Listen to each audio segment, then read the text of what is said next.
हमारी अभी एक कथा होने वाली है, 19 अप्रैल से लेकर के 15 दिन की कथा है।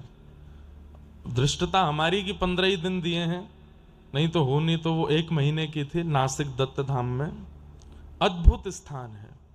हमें ऐसा लगता है कि हमको साल 2 साल में एक कथा वहां करनी ही करनी है, क्योंकि इतनी साधना और इतने तप में कथा होती है वहां पे। वहां नियम है, हमको सवेरे 3:30 बजे उठ ही जाना है। चाहे हम 2 बजे सोएं रात को, 3:30 बजे उठ जाएंगे, स्नान करेंगे, स्नान करके तिलक स्वरूप करके नए कपड़े पहन के फिर गंगा स्नान करने जाएंगे। तो गंगा जी स्नान करके फिर आएंगे, गीले कपड़ों में 5000 गायत्री मंत्र जपेंगे। 5:30 बजे बैठते हैं, 10:30 बजे उठते हैं मंत्र से, और केवल एक दिया जलता है कमरे में और कुछ नहीं।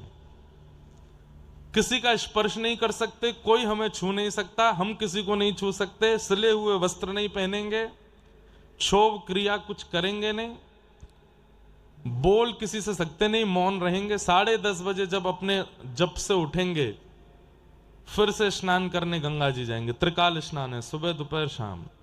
तो दोपहर का स्नान करेंगे, गंगा जी में बैठ करके जो 5000 मंत्र जपे हैं उन सब का फल गंगा जी को प्रदान करेंगे। गोदावरी जी हैं वहां पे,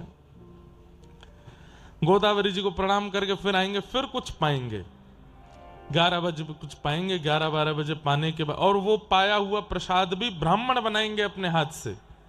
वैदिक ब्राह्मण, माताएं नहीं, वैदिक ब्राह्मण बनाएंगे। वेद मंत्र उच्चारण करते हुए प्रसाद बनाते हैं, वो पाना है। उसके बाद फिर 12 बजे से लेकर के 2-2:30 बजे तक या तो आराम करो या थोड़ी देर अध्ययन करो, और फिर 2:30 बजे मौन खुलेगा, सीधे व्यास मंच पर जाके कथा करेंगे। 6 बजे तक कथा करके फिर मौन हो जाएंगे।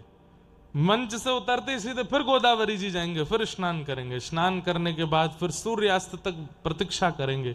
सूर्य अस्त होते ही फिर मौन खुलता है, फिर घर पे बात करो, जो लोग मिलने आए उनसे बात कर लो, लेकिन स्पर्श फिर भी नहीं करना है। शरीर में किसी भी प्रकार का तेल साबुन कुछ नहीं लगाना है, और केवल भगवतमय रहना है। इतना सुख मिलता है। पहले तो बहुत कठिनाई हुई थी, 5-6 दिन 10 दिन तो ये लगा क्या करें, लेकिन महीने भर में वह जो ऊर्जा प्राप्त हुई, वहां से हम ये सब सीख करके आए।